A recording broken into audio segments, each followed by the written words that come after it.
นางอนัตตาวิปัสสนาภาวนาหาหันยอดธรรมอนัตตา2 ชั่วโมงเต็มก่อนนี้นางปฏิบัติกุกรรมในเขาพร้อมกันไว้สาเยตนา3 เจ้าก่อนพุทธังที่พุทธาเจ้านั้นผู้เจมีเฮาคาไว้คาออกสาธุธรรมังที่ธรรมานาตาเจ้านั้นผู้เจมีเฮาคาไว้คาออกสังฆังยาริยาแปดเจ้านั้นผู้เจมีเฮาคาไว้คาออกต่อสืบกาเฮาติเลยดูคันธาเปิงดีพระตราสังขากรอิมาหังอัตตาภาวังพุทธัสสะปาริจาสามิกาติอันธาพาเปิงพี่แยมในดูตันพุทธาสาวเฮาออกอิมาหังอัตตาภาวังธรรมัสสะปาริจาสามิกาติอันธาพาเปิงพี่แยมในดูตันธรรมะสาวเฮาออกอิมาหังอัตตาภาวังสังคัสสะปาริจาสามิกาติอันธาพาเปิงพี่แยมในดูตันอาริยสังขาสาวเฮาออกต่อสิกว่าเฮาก็อ่อนกันเนาะผู้หลวงที่ปุญญาก็ปันโตอริยเจ้ากุเจ้าก่อนอริยเจ้ากุเจ้าค่ะในยามเมื่อไหร่ก็ดีอันข้าวอ่ำหูเสเลตั้งกามลงสามเปิงไหลวนพิษไหลลาพิษไหลเหตุพินมาเจอนานแค่นดอปดปล่อยวางความบันขาวเขาอย่าให้เป็นอันตรายลงอันเหตุตามาโผนิปานันสกันติคโนมโนกัมมังวสีกัมมังกายกัมมังแสมมุเรวนพิศลาปิตัวเอพิมาติอาริยะเจ้าภูเจ้าสวรรค์พ้นความไม่ถินไม่ใช่นำกองการนั้นขินในยามในจึงข้าวก็บินเสียสมมาเขาปวุนทีวิสิตาธรรมะตังโดอาริยะเจ้าเขาภูเจ้าสวรรค์พ้นความไม่ถินไม่ใช่นำกองการนั้นขินในยามในจึงสังวาเจ้าเขาภูเจ้าภูบายอกิเขาภูก็ภูโกนแสมมุเรวนพิศลาปิตัวเอพิมาติตนตัวสาวตั้งหลังนั่นในสังพยามโยนั่นในสังในก็ภูสังเป็นอันตรายเหตุมาผลนิพพานเจ้าไหวใส่ให้ทัศนานสีภาวตระปันยาได้เป็นอันตรายให้จำมาผลนิพพานตอนนี้กว่าวันตามเมื่อตาเฮจงกันอาหันทุกข้าทุกข้าเป็นอนัตตาเยาเดียวอนัตตาตาเปอัตตาที่วิจิกิสาเกลียสานั่นเลยมดสิ่งเก่งหายกว่าในภาวะสัตว์ในอังแผงมันคือเลยห้าไหวผลยันห้าขามปุยนิพพานก็เย็นขันภัยสกรรมหลวยตาเนาะสาธุรายการนังอนัตตาวิปัสสนาภาวนาหานยอดทำอนัตตาในไหน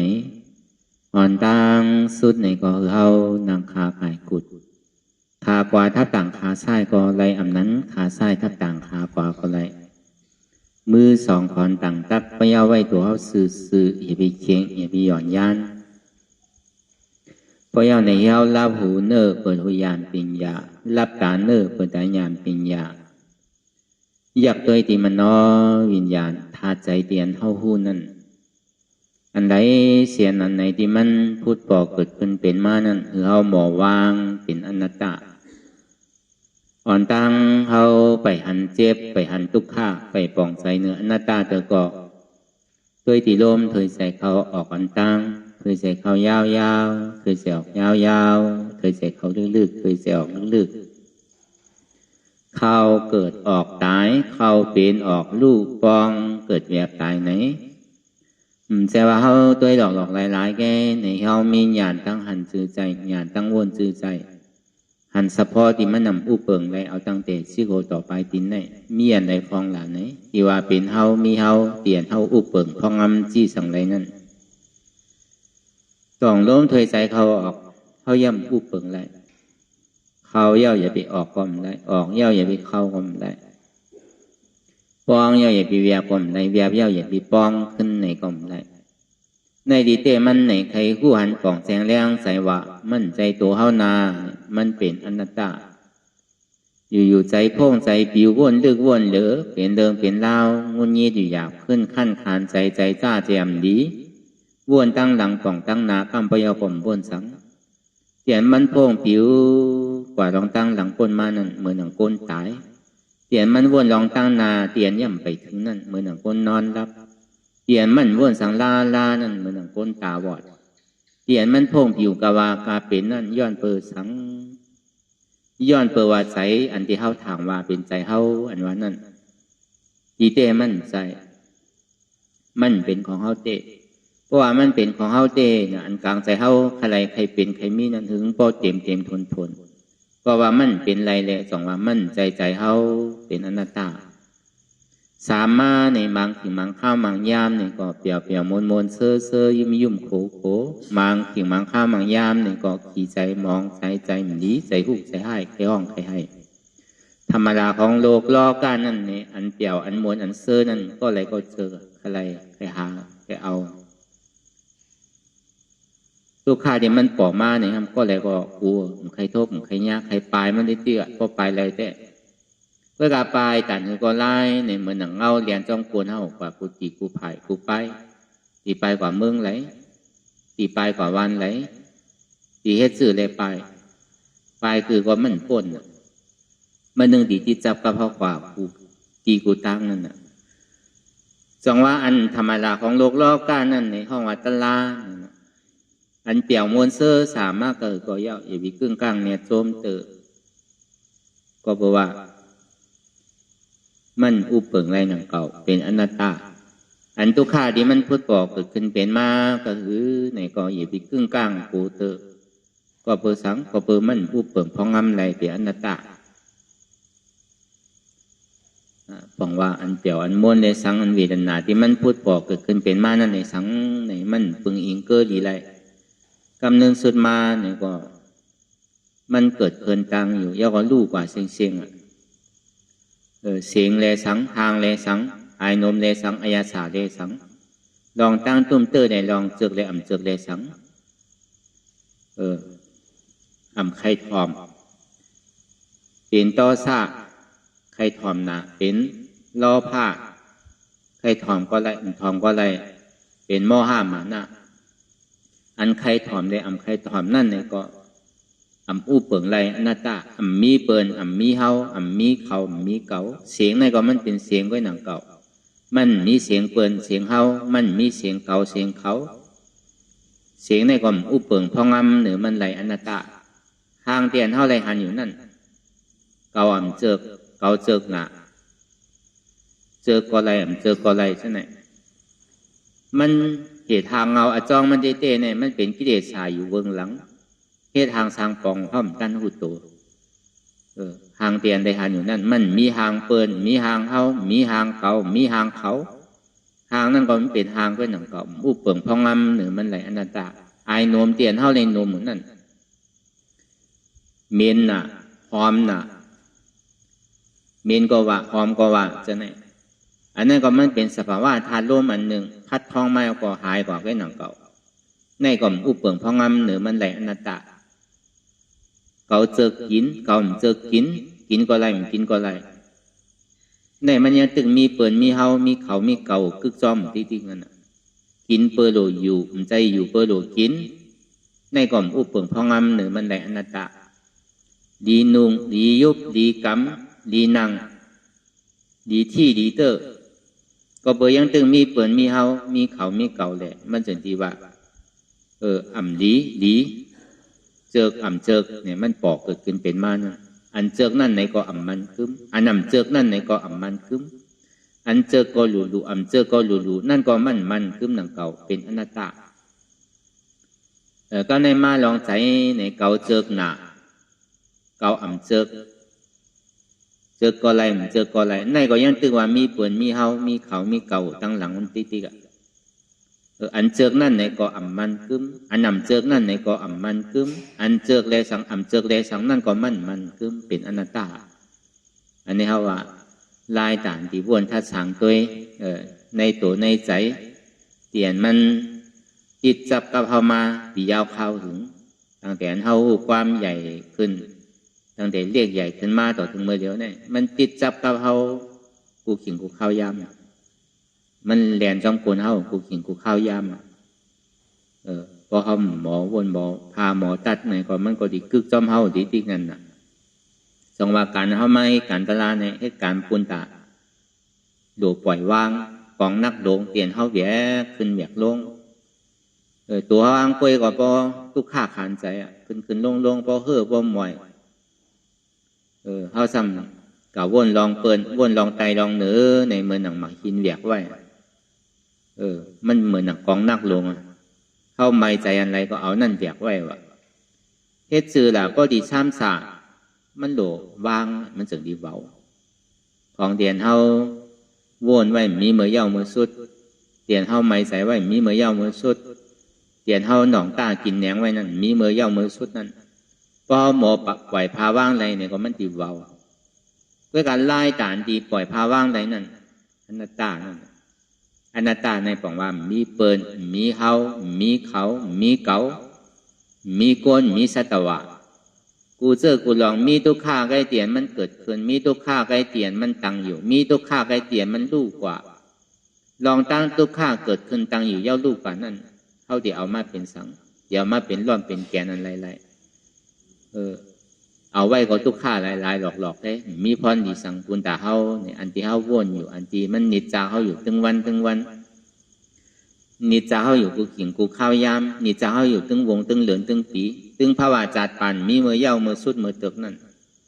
ไรว่ามันเป็นทุกข้านิจจาเขาอยู่กูขิงกูข้าวยามย่อมแปลว่าโดเกิดก็เกิดก็หูโหลเท่าก็เท่าหูโหลเป็นก็เป็นเอาหูโหลตายย้อนแปลว่ามีลองตั้งเกิดเท่าเป็นตายอยู่แล้วทุกข้านวันในตึงติ่มป้นไรล่าก็บนนั้นแหละลองอันตั้งมันเป็นเสื่องนั้นในเนี่ยมันเป็นทุกข้าไว้เดี๋ยวเสียทุกข้าในเมียนไรในโลกาทั้งหมดทั้งสิ่งเนี่ยมีกับทุกข้าไว้พอเขาหมอปล่อยพาว่างไรเอาเนี่ยทุกข้าเนี่ยมันถึงดีสุดไรการดีปล่อยพาว่างไรนั่นเนี่ยก็มีเปิลมีเฮามีเขามีเก๋าเนี่ยอนัตตาเพราะว่าแจกเพเนี่ยเอาไงมันมีขันในกับในวันเมื่อในเนี่ยเขาก็ซ้ำขึ้นดีสืบพอตาราอนัตตาลักษณะสุขก็บอกว่าคำขึ้นเมื่อว่าป่วนมานั่นพระเป็นเจ้าเขาพอเมื่อเดิน8ลอง1คำเจ้ากรัญญานั่นเป็นเจ้ายาหานตากว่าเจ้าว่าป้าในซ้ำเป็นโซตาปานกว่าก็ในพอถึงเมื่อเดิน8ลอง2คำมาเนี่ยพระเป็นเจ้าเขาซ้ำขึ้นสืบพออนัตตาลักษณะสุขทั้งกับกายโดยลองอนัตตาลักษณะสุขนั่นว่ากับกายโดยลองอันเฮามีลองตั้งหยุ่มพิษวนพิษแดดซ้ำขึ้นพึกตาตีหยุ่มหมันแมนเลยวนหมันแมนอันหยุ่มพิษวนพิษนั่นเป็นสังละมีศาสตร์ที่มีศาสตร์สังกัปปะอันหยุ่มหมันแมนเลยวนหมันแมนนั่นเป็นสังละเป็นสมาธิที่ได้สมาสังกัปปะอันในคูลายมันติพระเป็นเจ้าเขาพอไว้ในอนัตตาลักษณะสุขนั้นพอไว้สือสังวาสูหยุ่มย้ำว่าขันธาหาเปิงนั่นมันกึมในสึงเฮียงมันซ้ำทุกข้าเฮียงห้ำอู้เปิงพองำมันไรล่ะพอเขาหยุ่มว่ามันกึมมันเป็นสุขาเต้มันเป็นเกาเต้เฮียงมันซ้ำมีดองตั้งแหลกลายค่ายกว่าเฮียงในยุควิญญาณเวทนาสัญญาสังขารนั้น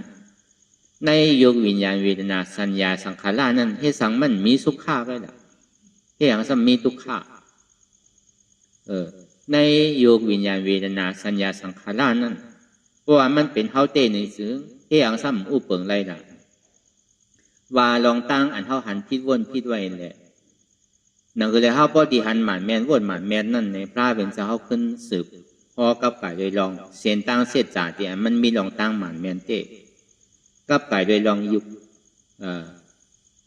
ขันธาหาเปิงนั่นเป็นอนิจจาขันธาหาเปิงนั่นเป็นทุกขะขันธาหาเปิงนั่นเป็นอนัตตาย้อนเบอว่า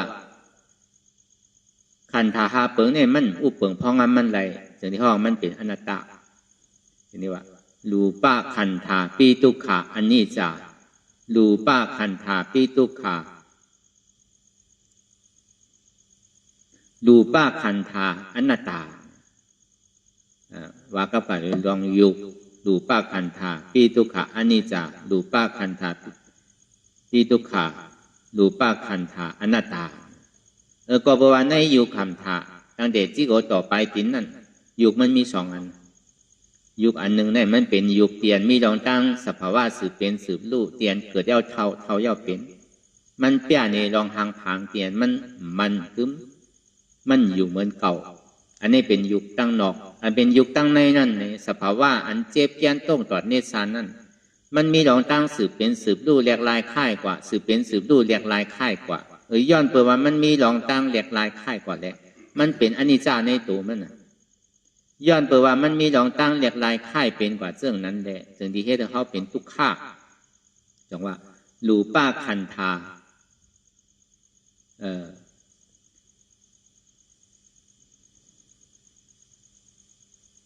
ทุกขาเนี่ยเมื่อเจ้ารูปะขันธาอนิจจารูปะขันธาทุกขา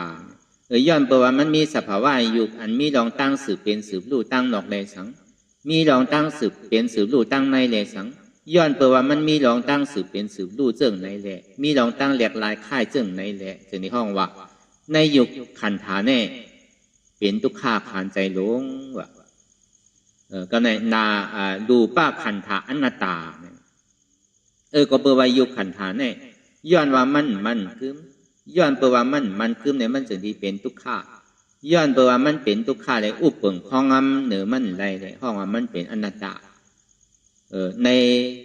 ทุกขาต่างดอกนั่นในก็อันเท่าไรเกิดไรเท่าไรเป็นมันมีรองตั้งขานใจพอเท่าพอแก่มาเนี่ยก็มีหูกอหนกมีตากอโมมีเขียวกอวางมีเนื้อมีหนังกอเหี่ยวลูกหยาบนางหยาบไปหยาบลูกกอข้างนางกอข้างมาในห้องว่ามันเป็นยุบตัวทุกขาตั้งดอกอันตัวทุกขาตั้งในนั่นอันมีรองตั้งสภาวะเจ็บอันแก้นอันเสียบอันใหม่อันต้งอันตอดอันมันก้นขึ้นเมยแก้นอยู่นั่นมันเป็นรองตั้งทุกขาขันใจหลงอันนี้เขาสัมพันธ์ทำมีสัมพันธ์ทุกขาเนี่ยมันมีอยู่ในตัวในสัมพันธ์ย้อนเปิดนั้นในทุกขาในปรมัตถ์ก็ในรูปะขันธาอนัตตาย้อนเปิดว่าในอยู่ย้อนเมื่อว่าห้อมอุปเปิงพองงั้นมันได้พอดีเอาตั้งนอกว่าเนี่ยเกิดเคินตั้งอยู่เย้าลู่กว่าก็เท่าก็เกิดเย้าเท่าเย้าเป็นเย้าตายเนี่ยมันเป็นสภาวะอนัตตาเกิดขึ้นตั้งอยู่เย้าลู่กว่าก็ในสภาวะอนัตตาทั้งในนั่นเนี่ยกูกูลองเตียนมันพุทธบอกเกิดขึ้นเป็นอยู่นั่นมีอะไรที่ว่าเป็นเฮามีเฮามีอะไรที่เฮาที่กะจี้สั่งคือมันกึดลือเศร้าไหลคืออะไรอันเปียวมนแก่แหลอันทุกข้านี่อย่าพิมาเลยอันเจี๊ยบอันก้นนี่อย่าพิมาเลยคือมันหนังอะไรกัดเย็นคือมีลองตั้งเสื้อใจไว้กูถึงกูเข้ายามเคยแหล่เนี่ยมันเฮ็ดไรย้อนไปว่ามันเฮ็ดไรแหละดูป้าขันธาปีทุกขาอนัตตาในยุคนั้นห้อมมีลองตั้งแต่ที่อุปเปิงพองมันไหลย้อนไปว่ามันมีลองตั้งสืบเป็นสืบลู่แหลกลายค่ายกว่ามันใจว่ามีเป็นคือเป็นศอกเป็นว่าเป็นลักมันมีลองตั้งสืบเป็นสืบลู่ห้องว่าสันตติโจเลียนเมื่อวันกำเดียวก็เป็นลู่เนี่ยหูกระเหือย้อนเปิดว่ามันมีรองตั้งเป็นเสื่องนั้นแหละชนิดว่าเป็นทุกข้าขานใจหลงย้อนว่าทุกข้าขานใจหลงเนี่ยอุปเปิงพองำหรือมันไหลอนัตตาเตียนมันเจ็บในตัวเขานั่นมันใจตัวเขาเนี่ยปองว่านั้นใจหูเขาใจขาเขาใจมือเขาใจตัวเขามันเป็นอนัตตาปองว่าดูป้าขันธาอนัตตาเจ้าก็วิญญาณหน้าขันธาอนัตตาเวลาก่อนที่ถึงวิญญาณนาขันธาอนัตตานั่นเนี่ยก็วิญญาณนาขันธาอนิจจาวิญญาณนาขันธาทุกขาวิญญาณนาขันธาอนัตตาย้อนเปว่าใจอันตีมันเหมือนเก่าใจตั้งนอกเลสังใจตั้งในเลสัง ใจเนี่ยมังเผามังปอกในเฮาวนถังเมียวหนึ่งมันจำเป็นเมียวหนึ่งถังเป็นเมียวถังว่ามันดีเซอร์มันซ้ำเซอร์ถังว่ามันดีมันกึมมันซ้ำมันกึมใจเนี่ยก็ห้อมอุเปิงจี้มสั่งมันไหลย้อนเปิงนั้นแหละมันคล้ายๆสื่อคล้ายดิ๊กกลางในเจ้ามาเป็นเปิงกลางวันมาห้ามเป็นเปิงหนึ่งคำมาห้ามเป็นเปิงหนึ่งมันแค่แหลกลายสื่อก็แหลกลายดิ๊กใจเนี่ยยุ่มไหลอย่าไปว่าดียุ่มใจเพิ่นเตอใจเจ้าเก่าเนี่ยยังมีดองตั้งแหลกลายน่ะเมื่อใกล้ก็ใกล้เมื่อคันก็สำคัญเนี่ยเฮาวนทัดตัวในลองใจนั้นย้อนไปว่ามันอยู่กับปีกับตังไรมันมันใจตั้งนอกเลยสังใจตั้งในเลยสังใจตั้งในแต่มันหับผู้อยู่ก็ใจตั้งนอกนี่กับไก่เลยลองตั้งใจสังเสก็เย่าหยามังเผามังปองในเฮาวนเป็นสิ่งใจถึงที่เป็นมาซ้ำเหมือนหนังเฮาวนในเฮาใจตั้งนอกใจที่มันหับผู้อยู่ตั้งในนั่นเฮาว่าใจปรมัตถ์ใจอันหับอันมันอันแจดมันนั่นใจหู้เจ็บหู้เสียบหู้ไม่หู้แกนหู้โต้งหู้จอดหู้เนตรหู้สานจังไหนใจอันหู้เสื่องนั้นย้อนเบอว่ามันกับหับหู้เสื่องนั้นแหละมันกึมย้อนว่ามันกึมในจังที่ว่าวิญญาณขันธาอันนี้จ้าวิญญาณขันธาทุกขาย้อนว่าใจมันอะไรแดงมันสิ่งที่เป็นทุกขาวิญญาณขันธาอนัตตาแล้วก็บอกว่าใจนั้นมันใจของเฮาเตะเฮาจี้สังแลเตะเฮากึดดื้อมันได้เตะมันใครเป็นสังก็เป็นติ๊กมันใครวนสื่อก็วนติ๊กก้วยกาสมาธิที่สัมมาสังกัปปะนั้นเขากับวนทัดสางก้วยว่าลองเจ้าเก่าวนแน่มันเป็นพรดีอยู่ฮะมันมีอาโจสั่งอยู่ฮะตั้งหลังปนมาในมันใจสุดเสียงเย้าหรือตั้งนานนั้นย่ำไปถึงเลยรู้อันที่วนสังก็เหมือนเปิงเหมือนหนังคนตาบอดเตียนมันพ่งปิวป้อมทิ้งกุ้มไหลในย้อนเปิดสังในย้อนเปิดว่าใจในกล่อมใจของเฮาหนังเก่ามันเป็นอนัตตาเพราะว่ามาถึงตอนในเฮาเนี่ยก็ในวิญญาณขันธะอนัตตาเนี่ยพอลายเหตุมันเตะย้อนว่าวิญญาณขันธะนี่จะทุกขาในไม่เป็นรองตั้งสมาธิที่เขากว่าหันเนี่ยใจเตียนมันเป็นอยู่ในเรือเสว่ามันคือเมี่ยมกาเนี่ยมันสำเหตุเขาเป็นทุกขาย้อนมันแข็งก็เบอร์นั้นแหละกึดดื้อได้เย้าเนี่ยอย่าปีเป้ว่นน้ำเย้าเนี่ยคือย่อมหับลองตั้งสภาวะเปิงเต้พองเรียกว่าเช่นนั้นสมาธิที่เนี่ยหันทุกข้าอันตีเฮ้าว่นอยู่เตียนเฮ้าทางอยู่เนี่ยตาที่สื่อเป็นทุกข้าที่แก่เนี่ยมันอ่อนเฮ้าป่นตั้งทุกข้าอะไรกึดดื้อไรเย้าตัวมันดีนั่นเรียกว่าเช่นนั้นสมาธิที่มันตึงหันสภาวะวิญญาณขันธาเนี่ยอันนี้จ่าทุกขาเนี่ยมันต้องเกิดขึ้นไล่เหลียวย้อนเบอร์นั้นแหละสมาสังกัปปะนี่สิ่งนี้วนแทบตัดว่าอ๋อตีเต้เนี่ยทางว่ามันเปลี่ยนใจเฮาหนาเนี่ยเฮากันหักมันกันลุ่มลามันโกมันเปลี่ยนใจเป็นเนื้อโกมันตายกว่าอ๋อตีเต้เนี่ยมันขึงปองการตาที่เป็นหยานสู่เฮาตาที่ให้ทางสร้างปองเฮาตาที่ตืดจันเฮาตาที่มัดเฮาอยู่กูขิงกูข้าวยามโน่นนี่เมื่อหนังมันคืองปองการตัดดิมาเท่ากูผายกูป้ายโดนในดิเต้เนี่ยมั่นใจของเขาเต้เขาปึงอิงเลยเต้โดนในถึงที่โป้ผู้เลยแทบตัดสินใจฉันดีว่าวิญญาณขันธะอนัตตาใจเนี่ยก็มั่นใจของเขาอนัตตามันยาวกว่าที่ใจนั่นป้อเป็นเสื่องนั้นยาวเนี่ยเจ้าว่าป้าเนี่ยเป็นยาห้านตากว่าป้อเลยถ่อมลองใจแนวก็วิญญาณขันธะอนัตตาเนี่ยปองแจงเลี้ยงใจดีนะเจ้าว่าป้านี่คืนกำเหลียวกัน3 มักเอาตั้งแต่สตกามีมักสตกามีโปอนาคามีมักอนาคามีโปอาราธามักอาราธาโปเป็นยาหันตาเพราะเป็นยาหันตาเย้าเนี่ยเจ้าพัทยาเป็นซอดับปันพระเป็นเจ้าก็ฮอเหมือนเก่าขึ้นไปหนังเก่าเวทนาขันธาปีทุกขาอนัตตาสัญญาขันธาอนัตตาสังขารขันธาอนัตตาย้อนเบอร์ว่าเวทนาขันธาอันนี้จะเวทนาขันธาทุกขาเวทนาขันธาอนัตตาสัญญาขันธาอันนี้จะสัญญาขันธาทุกขาสัญญาขันธาอนัตตาสังขารขันธาอันนี้จะสังขารขันธาทุกขาสังขารขันธาอนัตตาพอถึงที่มาลบไปมันจะก็สัพเพสังขาราอันนี้จะสัพเพสังขาราทุกขาสัพเพสังขาราอนัตตาสังขารตั้งโบตั้งเสเนี่ยมันกึมย้อนว่ามันกึมเนี่ยมันเป็นทุกขาลองตั้งสมาธิที่เนี่ยมันหันไว้2 เปิง ย้อนมันขึ้นในเป็นทุกข์สมาสังกปรป้าซ้ำบ้วนเตียบตัดว่าทุกข์ที่มันเป็นอยู่พองยามเดี๋ยวนี้อู้เปิงพองงำหรือมันใดทุกข์ที่ตัวเลสังทุกข์ที่ใจเลสังทุกข์ที่เจ็บเลสังทุกข์ที่มันต้องเจ็บไว้นั่นเลสังทุกข์ที่มันมีรองตั้งสืบเป็นสืบรู้เรียกลายค่ายก็อยู่นั่นเลสังตั้งโมตั้งเสียงเนี่ยอู้เปิงพองงำหรือมันใดเหียนเอาตั้งแต่ยุควิญญาณเวทนาสัญญาสังขารเนี่ยเป็นอนัตตาย้อนเบอร์วันเหมือนในเนี่ยก็เขาก็ซับแรงกับการเลยลองวิญญาณหน้าคันธาอนัตตาต่างอันเต้เนี่ยก็เขาก็ว่าตามเตียนมันเป็นก็จะเขาไปเช้าลึกๆเพราะว่าวันเมื่อปูมือมาเนี่ยก็เขาก็สำคัญสืบกว่าคือมันพอตอนไหนตอนนั่นกว่าอันใดเขาติดเช้ามันลึกเนี่ยก็เขาก็สำคัญป้อมใจเขาติดขังนั่นก็เบอร์วันเมื่อว่าปนมาในเขาว่ากับไก่เลยลองโตก็กับวันเมื่อในว่ากับไก่เลยลองใสใจเตียนมันโป่งผิวตั้งหลังแลสังโป่งผิวตั้งนานั่นแลสังใจเตียนมันบ้วนแลสังใจเตียนมันโป่งผิวป้อมมีขอบมีเขตมีเหรียญนั่นแลสังซ้ำดีได้เฮ็ดสื่อเลยทิ้งมันไรหล่ะใจเนี่ยเพราะเขาดีกับจี้สั่งมันปกครองมันเป็นอนัตตาน่ะห้อมสั่งไรก็กับห้อมสั่งไรอยู่เสตาเนี่ยก็ตานเท่าตีคือมันหนิมไรมอนิมไรเพราะเมื่อมันไปหันเจ็บเมื่อมันไปหันทุกข้าเนี่ยผู้ว่าเอากักซ้อแท้ไว้เป็นหมื่นแท้ไว้เป็นแสนแท้ไว้เป็นล้านก็มันอยู่กว่าที่เตี้ยใจเนี่ยเพราะเมื่อไหร่หันเจ็บหันทุกข้าหันเก่ามาเนี่ยมันสุดดินดิมใจเนี่ยเพราะมันไปหันเก่าเตอนั่นกว่าที่เตี้ยใจเนี่ยมันเป็นทุ่งสามมันย่อมเปิดนั่นแหละแต่ที่แค่ถือมัน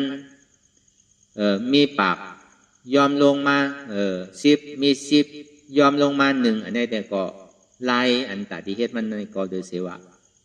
นางเฮอเจ็บเกิดนางเฮอทุกข้าเกิดนั่นน่ะพอเจ็บเกิดทุกข้าเกิดมาในลองตั้งใจผิวเนี่ยมันหายไปมันมาตีเจ็บในมัวๆเราน่ะมันกว่าวนลองเปิ้นเอาย้อนเบอร์ว่าพิงทุ่งของโกนเฮาเนี่ยพิงทุ่งของสัตวะตั้งโมตั้งเสียงอันว่าหักตัวโกตายเนี่ยมันมีไผรู้ถึงดีเจ็บตีแกนมาเนี่ยมันไปคุกใจอะไรไผเตือมันหมุงมองคือเจ็บหายอย่างเงี้ยใจนี่มันกัดติดไว้เดียวนั่นแหละสองว่าเจ็บมีตีไรก็ใจมีตีนั่นนั่นว่านั่นย้อนเปิดนั่นแหละใจเตียนมันเปลี่ยนอยู่เรื่องนั้นสังว่ามันจู้ตุ้มมาเยาเนี่ยก็เข้าหลวหัดอย่าพิโกตายย้อนเปิดสังเลยอย่าพิโกตายย้อนนั้นมันหมาใจของเขาน่ะ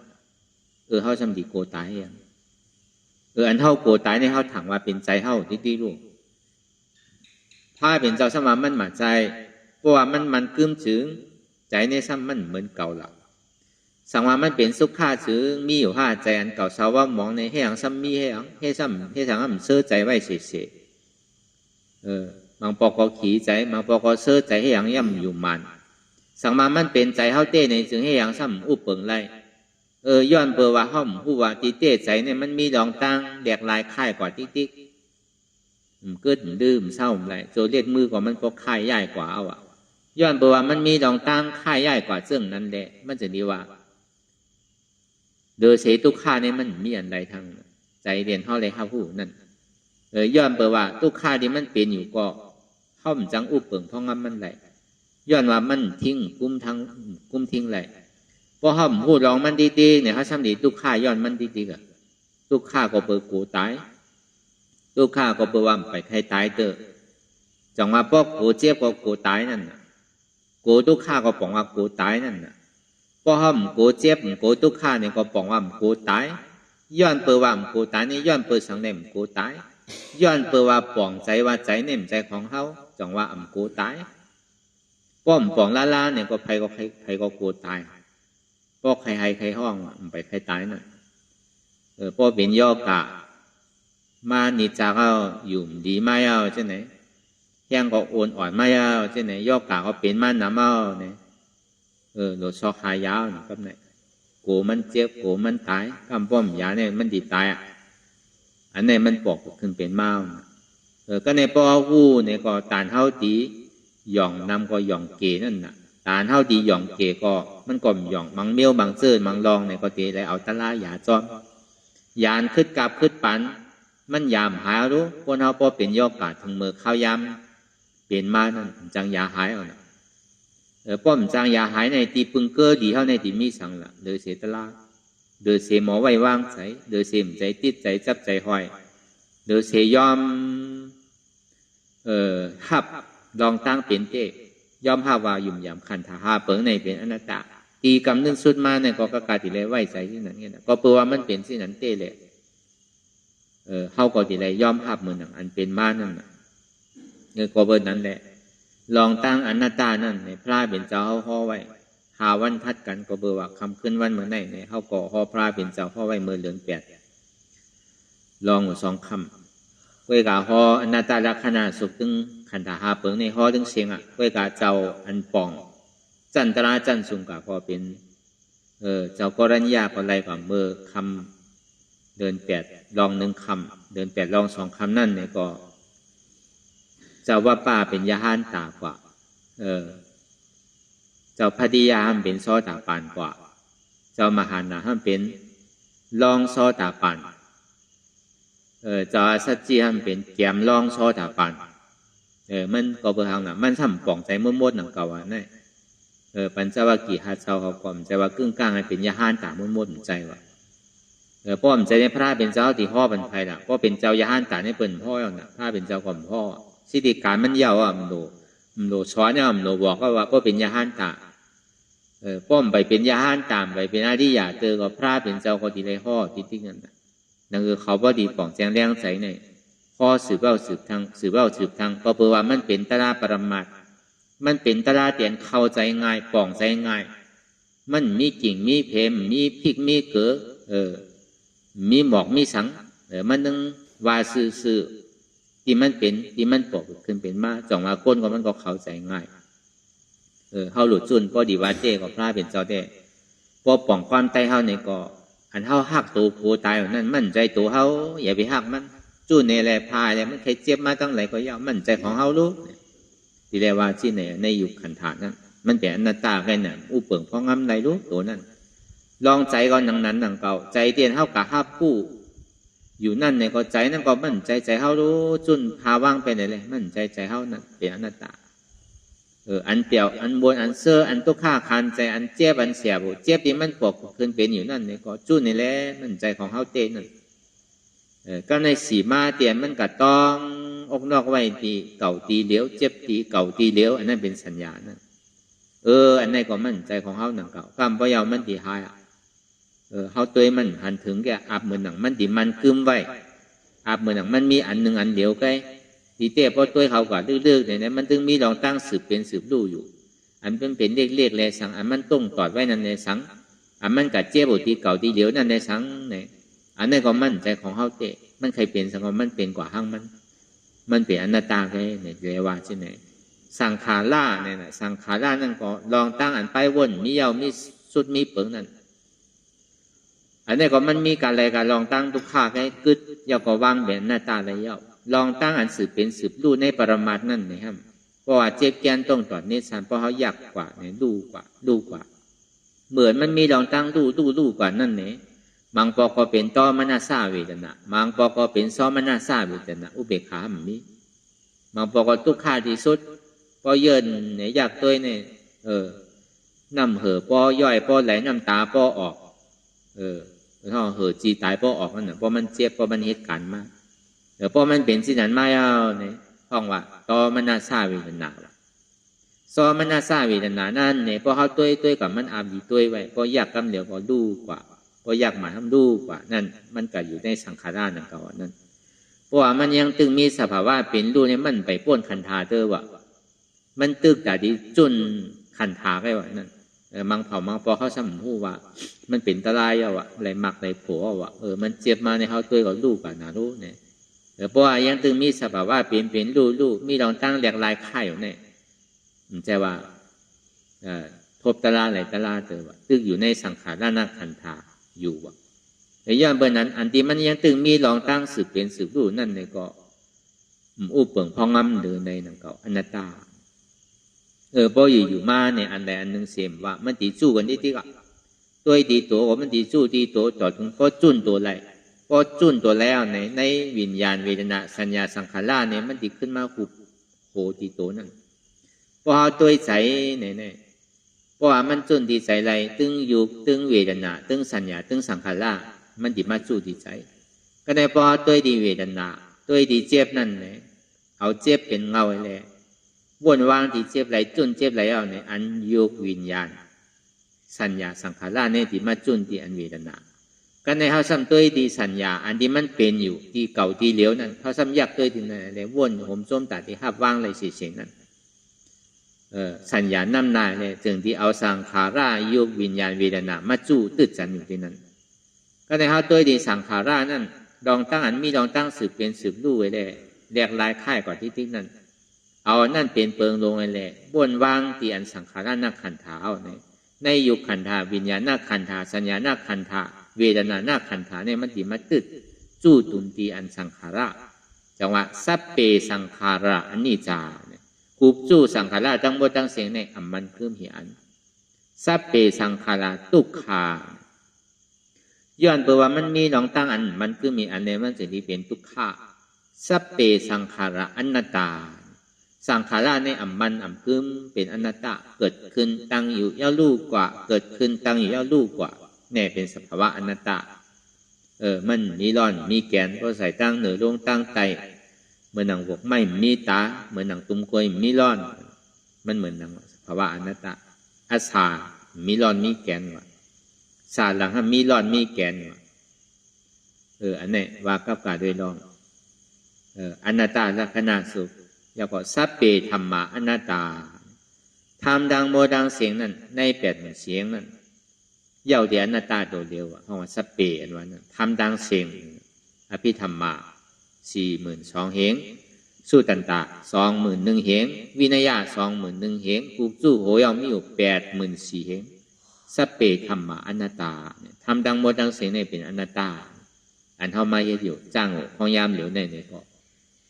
อนัตตาว่านั้นของว่าทำดังเสียงตลาดังเสียงในมันเย้าเดียอนัตตาเย้าเตียนเฮาปล่อยว่างกันพอเฮาปล่อยว่างเลยก็เป็นอัตตาพอปล่อยว่างเลยก็เป็นอนัตตามันก็มี2ตัวกันอัตตาสัมวาเป็นเก่าอนัตตาสัมวาใจเก่านั่นกันเอาใจเก่าก็ออกที่อันเฮายุ่มคิดว่าเป็นเก่านั่นสมุทัยเชษฐานั่นเป็นหูเก่าเป็นขาเก่าเป็นมือเก่าเป็นตัวเก่าเป็นใจเก่าเป็นเจ็บเก่าหูเก่าขาเก่ามือเก่าตัวเก่าเนี่ยมันคืมหูเก่าขาเก่ามือเก่าเนี่ยเป็นอันเปี่ยวมวลเสื้อดีใครไรดีหักมันหนาหูเก่าขาเก่ามือเก่าตัวเก่าใจเก่าเจ็บเก่าเนี่ยเก่าอุบเปิงไรมันเป็นสิ่งนั้นอัตตายุ่มยำมาเป็นเก่ามีเก่าอนัตตาสัมวะอ่ำใจเก่าอ่ำเป็นเก่ามีเก่ามันพุทธปอที่ไรก็พอมันมีเก่าในเอาเก่าออกที่ติ๊กลองตั้งอันเข้าวนอยู่กูเจอกูลองมีเมื่อเย้าเมื่อสุดเมื่อเติกพอมาทัดสังตัวเนี่ยย้อนเปิดเข้าจึงดีเอาลองเปิดมาวนย้อนเปิดเขาเขาจึงเอาเรื่องเขามาวนพอมีเปิดก็มีเขาพอเขาวนลองเปิดก็เอาเขามาวนลองเขาพอเขาวนลองเขาก็เขาจึงมาวนลองเขาเดือเสียในมีอะไรแทงพอมีเปิดเย้ามีเขาเย้ามีเขามีเก่าที่เอาอะไรมาวนที่เอาอะไรมาทุกข์จังว่าพอเขาเอาเก่าออกอะไรเนี่ยมันดีเปลี่ยวคือล่ะอันเขามังเผามังปอกเขาตุกข่าวถึงวันถึงคืนมังขึ้นนอนป้อมรับวนลองเปิดนั่นวนลองเขานั่นวนลองเขานั่นวนลองเก่านั่นต่อถึงมันนางตะลาก็ยังตึกวนอยู่เนี่ยมันเป็นลองเปิดลองเขาลองเขาลองเก่าร่อนอันเบืองหลังมันอันเงาอาจ้องมันเต้ๆเนี่ยก็เบื่ออัตตาเต้ขี้อ่อนโหโทษหนาให้ทางสร้างปองอยู่ตั้งหลังแหละจึงที่อ่อนเขาเป็นที่ไหนที่จังว่าเพราะเขาตีขาวนเป็นอันเนี่ยมันนานน่ะจังว่าลายอันไว้น่ะนั่นเนี่ยนางเจ็บเกิดนางทุกข์เกิดนั่นน่ะเพราะมันหันเจ็บหันทุกข์มากกว่าเขาหลุดเยินไรโดมแหงไผ่ลูกเขาซุกน้ำแหงโดมแหงไผ่ลูกดินแคมน้ำแหงกิเลสเนี่ยเพราะมันเผาตันได้แน่มันเหมือนมาตันน่ะมันเหมือนดิ้งอ่ะน่ะพวกหยาบมันเผาเต้ๆแน่มันไขแหวนชื่อแหวนน่ะดิ้งแน่ดื่มมันป้อมคือเด้อมาดก็เหมือนนั้นหนังเก่าป้อมมันหลีมันหมอปลายน่ะรู้ตัวใจเฮาอันที่เฮาหักมา อันเท่าหักหนานั่นเนี่ยเหมือนนั้นหนังเก่าเพราะเขามีอธิษฐานมีดองตั้งคาดใจมันใครเฮ็ดอย่างก็เฮ็ดที่ก่อนไรหนังเก่ากำพอเหมือนเท่าหุงเขาหุงพักนั่นน่ะเหมือนเท่าตั้งน้ำหุงเขานั่นน่ะส่วนไผ่เขมันไหลกินไว้เข่งพดไว้นั่นพอน้ำมันหาพดมาเนี่ยเขาสมเอาออกพอไผ่มันวอยมาเนี่ยสมเอาใส่คืนเอาตังขึ้นก็ได้มันเหมือนใจทำส้นหรือมันลูกทั้งก็ได้พอมันแห้งมาเนี่ยสมเอาออกเมื่อไรมันจะได้กินข้าวนั่นได้กินข้าวอีกปอกน้ำกับหมอพอดีปอกเหมือนนั้นว่ะลมแห้งไผ่ลูกเข่าซุกน้ำแห้งลมแห้งไผ่ลูกดินแคมน้ำแห้งเนี่ยตาที่เผากิเลสารเนี่ยพอเป็นที่ฉันมาเนี่ยมันจึงตีเหมือนหนังสือละเยื่นไรเป็นแตงคำเยื่นไรเป็นลำไม้อดไรเป็นแตงคำอดไรเป็นลำไม้จื่นไรเป็นแตงคำจื่นไรเป็นลำไม้พอทนไรเนี่ยก็เป็นทองคำเนี่ยพอความไทยทนได้ก็เป็นทองคำถ้าทนไม่ได้ก็เป็นไม้เป็นขอนไม้บอกว่าไม้เนี่ยมันใครมีร่อนแข็งก็เย่าพอมันยาไผ่ติ๊กๆเนี่ยเป็นเท้าหมดมันเหลือสังไม้นั่นจังว่าพอเยื่อหนำไรโทนหนำไรอดหนำไรจื่นไรเนี่ยก็เป็นตุ่มไม้ว่ะพอเยื่อไรเนี่ยก็เป็นแตงคำว่ะเป็นคำแจดว่ะพอเยื่อไรทวนไรอดไรจื่นไรก็เป็นแตงคำว่ะย้อนเบอร์สังในเป็นนั้นย้อนเบอร์ว่าเพราะว่ามันเป็นคำแจดเนี่ยใครเผาคือเผาอ่ะ1 วาทก็ดีมี1 วาทแค่ว่า1 จาก็ดีมี1 จาแค่ว่าอันบนล้อเนี่ยมันติหายหมดอ่ะเดือเสียนแจดมันติข้างอยู่จังว่าคำเนี่ยมันมีการมีขันนั่นย้อนเบอร์ว่าคำเนี่ยพอเผาไม้เอาเนี่ยมันหายกว่าตั้งหลายมันมีแต่งหนึ่งก็มีแต่งหนึ่งน้ำหนักมันมีแต่งหนึ่งก็น้ำหนักมีวาทก็มีวาทหนึ่งจังว่าก็เยื่นอะไรก็เป็นแต่งคำเวลาตาที่เยื่นอะไรตาที่เผาด้วยผู้ใดดีๆนั่นเนี่ยก็ตีได้ผึ่งอิงลมแห้งๆให้ลูกเผาต่อถึงมันพอแคมพอลานเผาต่อถึงอันน้ำบนล้อนั้นพอแห้งกว่ามันจึงตีไรมาเป็นคำแจดเหมือนนั้นหนังเขาเขาว่าถึงมีตัวแตกเนืองกะที่เต้ได้มันแตกไรหนังเขาเพื่อการพอห้อมแตกเนี่ยก็เข้าติ่มหันน้ำหันโตนั่นก็เขาว่าลองเยื่นไรเลยเยื่นไรเนี่ยอธิเปมันเป็นสังคือมันพอหันทางหันหูไปเราพอปองเสียงแรงใจไว้พรดีอันเท่าเยื่นนั่นมันมีการมีขันปุนตาอันเท่าตีได้จ้างตื้อกรรมกว่าเหมือนเท่ามาให้กันตลาในก่อนนั้นหนังเก่าใจเท่าเนี่ยมันเหมือนลิงเหมือนมัดป้อมเฮ็ดตันนั่นตันเนี่ยป้อมมีอธิษฐานเอาจูเอาใจเจ้าเก่าว่าได้มันตึ้งหมันนิ่มไรนั่นมันตึ้งผิวตึ้งพวกเวียนผิงนึงเอาจับผิงนึงเวียนผิงนึงเอาจับผิงนึงเกิดดื่มเศร้าไรจังว่าป้อใครนิ่มไหนนางเอ๋ยเจ็บมันตีเกิดไว้นางเอ๋ยทุกข้าที่เกิดไว้นั่นมันถึงที่นิ่มอันว่านั่นก็เป็นนั้นแหละคือเขาเอายามปีเขาวนดีวนยาวเขายามหึงอย่าไปว่าไพ่อย่าไปว่าเทิงเตียนเฮาหันเตียนเฮาวนเตียนเฮาวนเตียนเฮาหันนั่นถึงปอเพ่งเป้งกันกว่าวนต่อถึงเจ็บนั่นปอสุดวนต่อถึงตุข่าปอสุดตัดต่อถึงอัตตาปอตกพูดขาดกว่าอันไรที่มันพูดบอกเกิดขึ้นเป็นมานั่นคือเฮาปอหมอวนวางแตบตัดเป็นอนัตตาสปอไรเนี่ย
ลองตั้งอันเป็นอยู่กุเซอกุยาย้ายข้องคำไว้ที่ใส่หูถอดถอนออกที่ใส่หูมันออกเสียงก่อนสภาวะอะไรก็ดีลองตั้งอะไรก็ดีอันเกิดขึ้นมาที่อยู่ตัวที่ใส่ที่เจี๊ยบสนั่นถอดถอนออกที่ใส่หูมันออกเสียงสภาวะยุทธาสีเปิงสนั่นเจ็บเทียนโตกอดเนตสานสั่นไหวโคมไต่ไม่กัดอ่อนแข็งสู้ตุนทรัพยายจึงอยากเป็นดูสภาวะยุทธาสีเปิงสนั่นตีหนังทาดกว่าผู้ทรัพย์ตีอัตตากว่ายึดว่ามีโตมีใสมีเจ็บสนั่นเอาบ่วางเป็นอนัตตาไหลลองแสนพ่องปิวอยู่อันเฮาว่นลึกว่นเลยอยู่เป็นเดิมเป็นลาวอยู่ซึ่งในสาวถอดถอนออกตีใส่หูมันออกเสียงก่อนยอมกึดยอมออกยอมลงอันเฮ็ดให้เฮายินดียินให้เสื่อมอารมณ์เสื่อมถึงใสถึงคอไว้ตีมันยืดไว้ตีมันเป็นทุกขานั้นปวดปล่อยวางออกที่ใส่หูมันออกเสียงก่อนลองเสื้อเป็นทุกข้าเลยลองย้อนถึงใสหลายๆอย่างมันเกิดขึ้นมาตีตัวตีใสตีเจียบสนั่นปวดวางย่อเสียงก่อนก่อยค่ายย้ายลายหนึ่งพื้น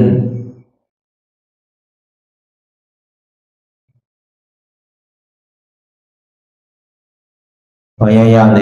ก่อยเปิดตาลืมตาลอยได้เป็นการปฏิบัติธรรมโคตรอายธรรมอันเกิดขึ้นที่โตที่ใสที่เจ็บอันนั้นโคนหาเหตุหาเงาพระจองทุกขันนั้นต่อสืบการในเฮาที่ได้ส่งเมตตาถึงเวเนียสัตวะตั้งบนตั้งสิ่งก่อนอิดาเมปุญญังอาสวะคายังนิบานังวังหอตุมาปุญญากังสเปสตาสัมมาลาพันตุอีตังเมปุญญังอันเฮาคาไลมาตือกรรมปฏิบัติวิปัสสนาภาวนาหาหันยอดธรรมอนัตตาในอาสวะคายังเปียนันถาสัพตัดเตนาสวะสีเบิงเสียวแลนิพพานังตีนิพพานันขอดูให้ถึงเสกัมติคามาปุญญาภากังพรดีอันคามานังวิปัสสนาภาวนาทรงยืนปันสเปสตานังเอวปอเมสลาญาติกาดึนเคเจอเคได้ก็แลจากว่าสัตวาทั้งสิ่งดังดวงนั้นสมาลาพันตุอะไรพรดีนำกันตั้งเฮาคา ตังสิงสกัมติคาโนสาธุสาธุสาธุ ต่อสิกว่าเขาก็อ่อนกันนับหัวหลวงที่คุณยาก็ปันโตอริยเปเจ้ากูเจ้าก่อนอริยเจ้ากูเจ้าค่ะในยามเมื่อไหร่ก็ดีอันข้าวอ่ำหูเสเลตั้งกามลงสามเปิงไหลวนพิษไหลลาดพิษไหลเหตุพิษมาเจอนานแค้นดอกปดไหววางความบันขาวเขาอย่าให้เป็นอันตรายลงอันเหตุตามาโผนิปานันสกัมติคาโนมโนกัมมังวสีกัมมังกายกัมมังแสมมุเรวนพิศลาปิตัวเอพิมาติอาริยะเจ้าภูเจ้าสวรรค์พ้นความเมตินเมสายนำกองการนั่งขินในยามในจึงข้าวก็บินเสียสมาเขาปวุนทีวิสิตาธรรมะตังโดอาริยะเจ้าเขาภูเจ้าสวรรค์พ้นความเมตินเมสายนำกองการนั่งขินในยามในจึงสังวาเจ้าเขาภูเจ้าภูปายกิเขาภูก็ภูคนแสมมุเรวนพิศลาปิตัวเอพิมาติตนตัวสาวตั้งหลังนั่นในสังพยามโยนั่นในสังในก็ภูสังเป็นอันตรายเหตุมาผลนิพพานเจ้าไหวใส่ให้ทัศนานสีภาวตระปัน